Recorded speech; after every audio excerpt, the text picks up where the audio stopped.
Assalamualaikum warahmatullahi wabarakatuh. Perkenalkan, nama saya Muhammad Zamzami. Sini saya akan mengajak kalian untuk belajar bersama. Apa yang kita bahas kali ini tentang kelanjutan video yang kemarin. Nah, pada kali ini saya akan mengajak kalian untuk belajar tentang proporsi. Ya, tahu kan ya proporsi? Kalau di dalam kamus bahasa Indonesia, tunggu, saya browsing dulu biar pas gitu ya. Proporsi. Nah, ini. Nah, saya bacain ya. Proporsi, dengerin baik-baik, merupakan kata yang sangat biasa dipakai dalam kehidupan sehari-hari dan sangat familiar di telinga kita. Akan tetapi pertanyaannya adalah apakah kita sudah tahu apa arti sebenarnya proporsi itu? Kita sering mengatakan, wah, orang itu tinggi badannya sangat ideal, seperti itu. Wah, kepalanya sangat ideal dengan tinggi badannya. Tangannya sangat kekar, kakinya sangat kekar juga. Begitu juga badannya juga kekar. Atau dengan kata lain, kalau berbuat sesuatu itu yang proporsional, jangan berlebihan, gitu ya. Sebelumnya, apakah arti proporsional menurut Kamus Lengkap Bahasa Indonesia? Proporsi adalah keseimbangan. Jadi, ungkapan yang di depan tadi, wah, orang itu tinggi badan dan berat badannya proporsional, berarti antara tinggi badan dan berat badan seimbang. Ini menurut KBBI. Nah, nggak kelihatan ya, putih-putih aja. Nah, menurut Kamus Bahasa Indonesia itu seperti itu. Jadi, kalau di dalam keseni rupaan, saya akan menjelaskan bagaimana proporsi itu untuk kita pelajari bersama. Ya, pada kesempatan kali ini saya akan mengajak kalian untuk belajar lebih dalam tentang apa itu proporsi. Proporsi itu coba ya disimpulkan sendiri ya. Misalkan nih, saya Muhammad Zamzami, misalkan kepalanya besar, gitu kan, lebih besar dari badan saya. Bisa bayangin nggak? Jadi gede gitu lah. Kok gede istilahnya.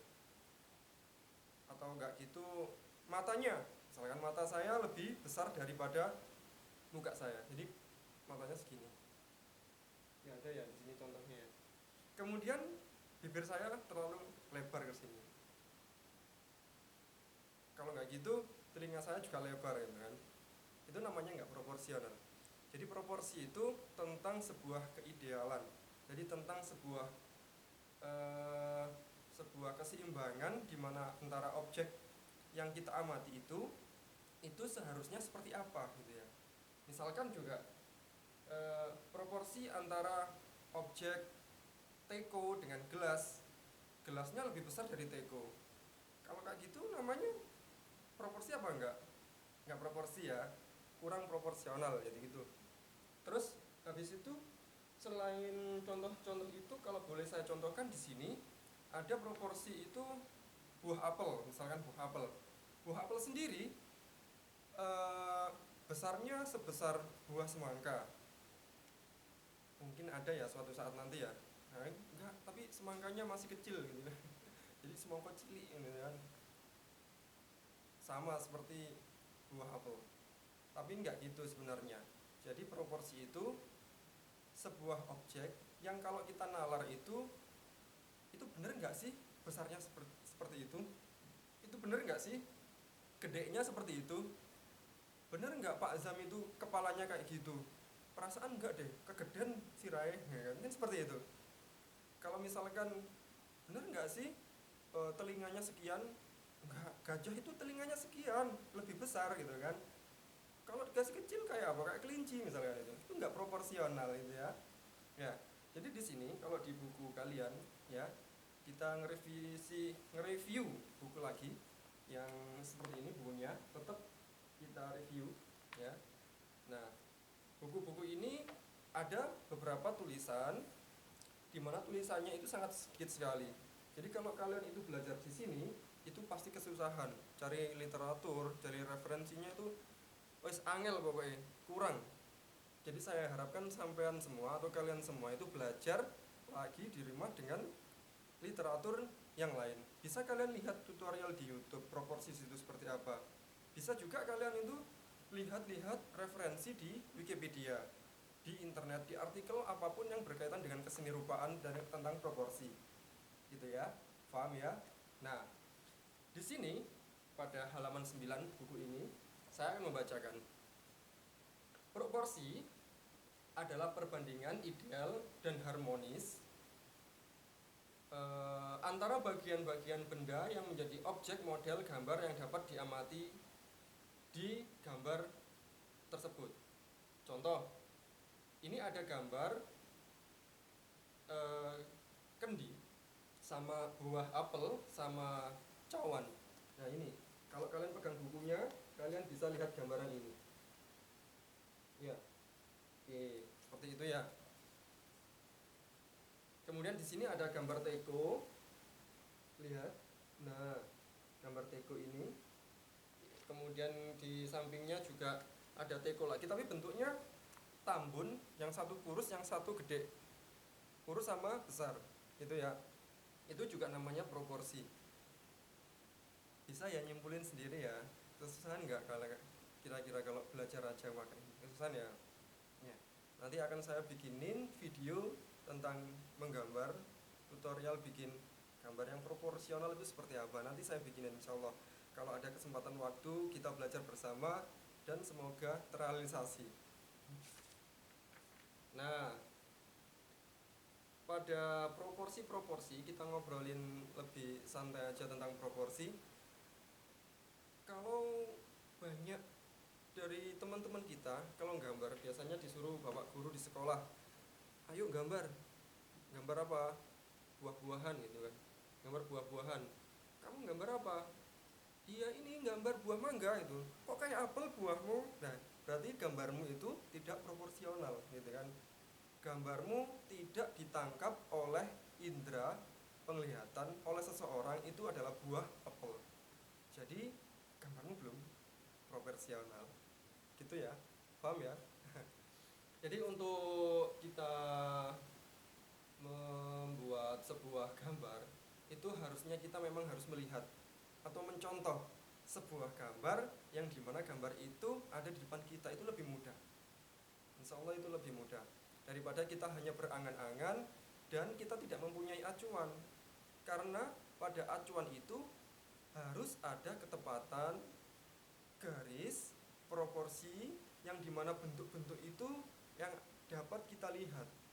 Kalau cuman angan-angan ya masalah. Kita bisa kok misalkan bayangin buah apel, bisa kita bisa bayangin. Buah mangga bisa. Kita bisa bayangin buah apapun. Tak kala kita misalkan membayangkan buah rambutan, coba. Sekarang kalian coba ambil kertas kalian, misalkan ya, ambil kertas kalian, kemudian kalian coba gambar buah rambutan tanpa mencontoh.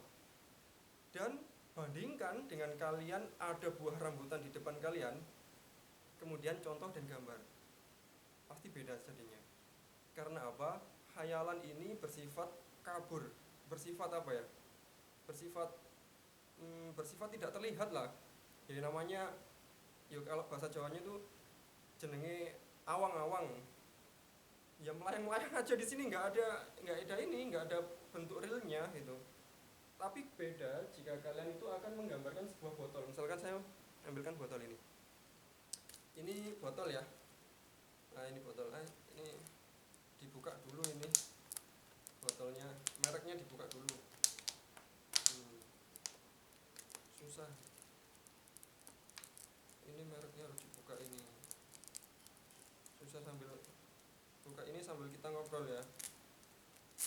Ngomong-ngomong bentuk-bentuk seperti ini ya, ini juga termasuk objek yang bisa kita gambar karena terlihat ya. Coba ini digambar namun tidak usah kita lihat, bingung nanti. Karena apa? Karena kita masih belajar, karena kita masih masih belajar. Intinya kita itu masih belajar dan kita belum pro banget ya. Kayak misalkan seniman udah bisa gambar tabung, bisa gambar bentuk-bentuk yang unik-unik tanpa harus mencontoh. beda dengan kita. Saya sendiri juga masih belajar, begitu juga dengan kalian. Saya yakin semua kalau kita pelajari dengan baik-baik, insya Allah hasilnya akan lebih baik juga. Gitu ya. Nah, lanjut lagi kita ngobrolin proporsi. Selain contoh itu, misalkan ada pertanyaan kayak gini, ayo tugas di sekolah, misalkan, tolong gambarkan bentuk silindris apapun yang ada di sekitar kita. Bentuk silindris apapun yang ada di sekitar kita. Oh iya Pak, saya bisa. Gambar apa? Saya mau menggambar botol minuman. Botol minuman, enggak iya. Kok tahu kalau bentuknya botol minuman itu termasuk silindris? Iya Pak, karena silindris itu bentuknya tabung. Oke, sekarang gambar. Gambar.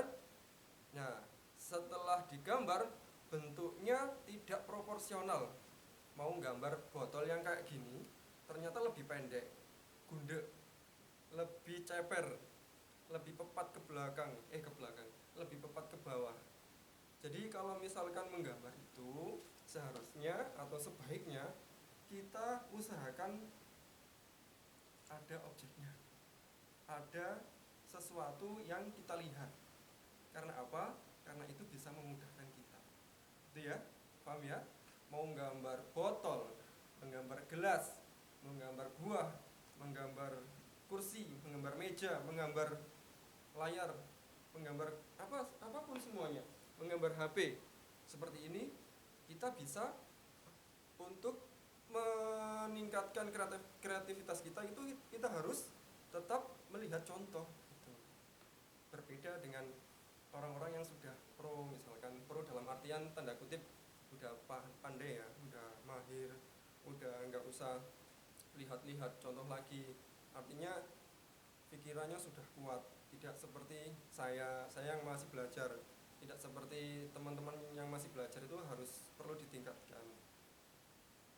Jadi kalau misalkan, gambar, wah apik rek, gambaranmu rek, wah apik rek, gambar anime, apik banget tuh. Oh, sampean kate gambar apa? Gambar Doraemon. Kok iso sih apik? Iya, saya yakin itu nyontoh. Saya yakin juga itu karena selain nyontoh juga bisa skill yang telah diulang-ulang. Kalian tahu kenapa orang-orang yang sukses bikin karakter, orang-orang yang sukses bikin animasi-animasi atau anime-anime, kemudian bikin objek-objek yang real, bikin muka yang bagus dengan sket-sketnya, itu pasti dengan cara pengulangan yang serius. Dalam tanda kutip, dia belajar dari kesalahan. Oh, bikin mukanya seperti ini, terlalu lancip, besoknya diganti lagi. Bikin hidung, lubangnya terlalu besar gitu kan, misalnya bikin bibirnya terlalu besar, bikin matanya terlalu besar. Oke, bikin.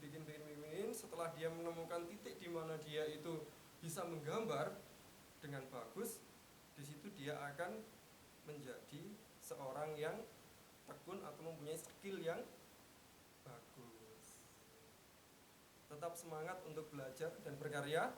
Jangan lupa di situasi pandemi seperti ini kita harus tetap stay at home. Gitu ya. Paham semua ya? Semoga dengan tayangan kali ini tentang bahas proporsi yang singkat ini, ya meskipun bahasanya agak ngalor ngidul ya, kalau bahasa Jawa itu ngalor ngidul kesana kemari. Kalau misalkan ada yang nggak paham, bisa bisa komen di kolom komentar. Kalau misalkan kalian suka dengan videonya, klik aja like. Kalau nggak suka, dislike nggak apa-apa. Kalau pengen ngikutin pelajaran ini atau ilmu-ilmu ini dengan seksama, silakan di subscribe, kemudian nyalakan lonceng supaya kalian nggak tertinggal oleh video-video yang sudah saya bagikan. Gitu ya, paham ya? Paham nggak? Oke, kalau udah paham. Oke, terima kasih. Untuk video yang berikutnya kita akan membahas keseimbangan. Nanti biar kita lebih kaya akan ilmu-ilmu sedikit-sedikit yang penting dapat. Gitu ya. Terima kasih atas perhatiannya, sudah nonton sampai habis. Billahi taufiq wal hidayah. Assalamualaikum warahmatullahi wabarakatuh. Rahayu. Semangat belajar.